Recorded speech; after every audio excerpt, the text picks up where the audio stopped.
Hi అండి. ఎంకిపెళ్లి సుబ్బి సావుకొచ్చినట్టు అక్కడెక్కడో యుద్ధం జరిగితే ఆ ప్రభావం మన ఇండియా మొత్తానికి తగులుతుంది. గ్యాస్ లేదని ఎప్పుడైతే అన్నారో కట్టెల పొయ్యి మీద వంట చేసుకోవడానికి జనాలైతే చాలా ఇష్టపడుతున్నారు ఇప్పట్లో. ఈ ఎండకి ఆ వేడికి చాలా బాగుంది ఈ సమ్మర్లో.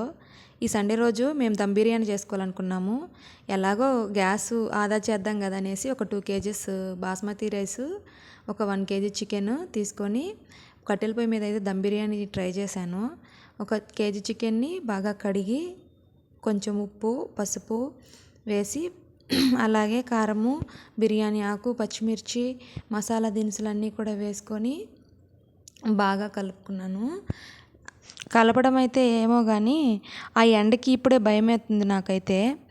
ఆ ఎండల్లో ఎట్లా చేయాలబ్బా, పైన వేడి కింద వేడి, పొయ్యి మీద వేడి, ఈ వేడికి నా మొహం అంతా నల్లగా అయిపోతుందని భయంగా ఉంది.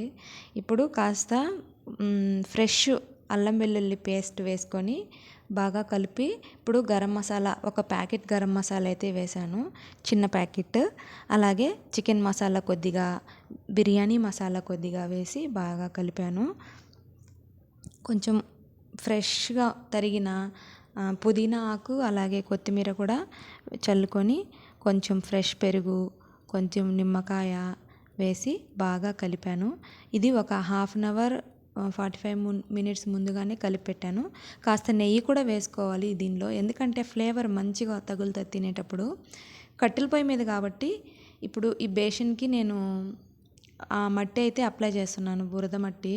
ఎందుకంటే అది మసి అంటుకుంటే తోమడానికి కష్టం అవుతుందని. ఇప్పుడు మసాలా దినుసులన్నీ వేసి ఎసురు కాగాక బియ్యం వేసి బాగా ఒక అంటే 100%లో 50% బియ్యం ఉడికితే చాలు. ఎందుకంటే దమ్ బిర్యానీ కాబట్టి ఎక్కువ ఉడకాల్సిన అక్కర్లేదు. నేను ఎక్కువసేపు నానబెట్టాను కాబట్టి 50% రైస్ ఉడికితే సరిపోతుంది. దీనిని ఇప్పుడు వంపేసుకొని, వాటర్ వంపేసుకొని రైస్ అంతా వేరే గిన్నెలోకి మార్చుకున్నాను. ఇప్పుడు మరో బేసిన్ పెట్టి ఆయిల్ వేసి సన్నగా తరిగిన ఉల్లిపాయ ముక్కలు, మీకు ఎన్ని కావాలో అన్ని వేసుకోవచ్చు, కొద్దిగా నెయ్యి వేసి బాగా ఫ్రై చేసుకున్నాను. అంటే బ్రౌన్ ఆనియన్స్ కోసం, అంటే పైన స్ప్రింకిల్ చేస్తాం కదా దానికోసము. ఇప్పుడు ఇందులో పచ్చిమిర్చి, ముందుగా మనము మ్యారినేట్ చేసుకున్నాం కదా, ఆ మ్యారినేట్ చేసుకున్న చికెన్ని ఈ ఆయిల్లో వేసి కొద్దిసేపు ఆయిల్లో ఫ్రై చేయాలి. ఇప్పుడు ఇందులో కాస్త సాల్ట్, ఆల్రెడీ సాల్ట్ వేస్తున్నాను కాబట్టి మరి కొంచెం సాల్ట్ వేసుకోవాలి, అంటే వేగేటప్పుడు ఆ ఫ్లేవర్ బాగా పడుతుంది. ఇప్పుడు ఫ్రెష్గా తరిగి పెట్టిన కొత్తిమీర అలాగే పుదీనా ఆకులు కొంచెం చల్లుకున్నాను. ఇలా సన్నని మంట మీద ఫ్రై చేసుకోవాలి. అప్పుడే ఆ మసాలా ఫ్లేవర్ అంతా దానికి బాగా పడుతుంది. చూసారు కదా, కొంచెం మసాలా, ఈ గ్రేవీ అనేది కొంచెం దగ్గర పడింది. మరి కొంచెం సాల్ట్, అంటే ఎక్కువ రైస్ ఎక్కువ కాబట్టి సాల్ట్ సరిపోదు. మనం ఎంత చేసినా ఉప్పు అనేది తక్కువైపోతే టేస్ట్ అస్సలు తెలీదు. చూస్తున్నారు కదా, ఇప్పుడైతే మన గ్రేవీ అయితే రెడీ అయిపోయింది. ముందుగా ఉడికించుకున్న ఈ బాస్మతి రైస్ని అందులోకి, అంటే కట్టెల పొయ్యి మీద సన్నని మంట మీద, అంటే మంట పూర్తిగా తగ్గించేసి ఇప్పుడు అన్నం పైన చల్లుకోవాలి. పైన ఒక లేయర్గా నేను బ్రౌన్ ఆనియన్స్ అయితే వేసుకున్నాను, అలాగే కొంచెం కొత్తిమీర వేసుకున్నా. మీకు ఇష్టం ఉంటే వేసుకోవచ్చు, లేకపోతే ఒకటే లేయర్ వేసుకోవచ్చు, మొత్తానికి పైన వేసుకోవచ్చు. మరి ఇంకొక లేయర్ వేసి రైస్, దాని మీద కూడా అలానే బ్రౌన్ ఆనియన్స్, కొత్తిమీర చల్లుకొని మూత పెట్టాను.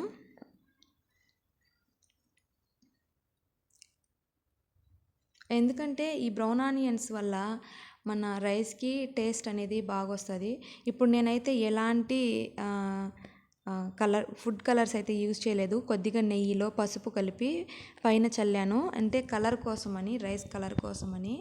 మీరు కూడా ఫుడ్ కలర్ యూజ్ చేయకుండా ఇలాగే పసుపు కొంచెం ఆయిల్లోనైనా లేదా నెయ్యిలోనైనా వేసి కొంచెం పైన చల్లుకుంటే సరిపోతుంది.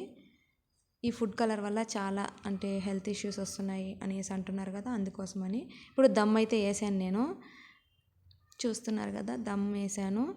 మూత ఓపెన్ చేస్తే చాలా బాగా వచ్చింది రైస్, కలర్ఫుల్గా వచ్చింది.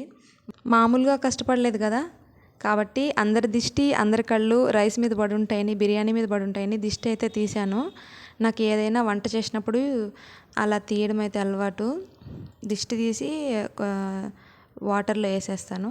చూస్తున్నారు కదా, చాలా బాగా అయితే వచ్చింది. కొంచెం కొద్దిగా కింద అయితే అడుగైతే అంటినట్టుంది.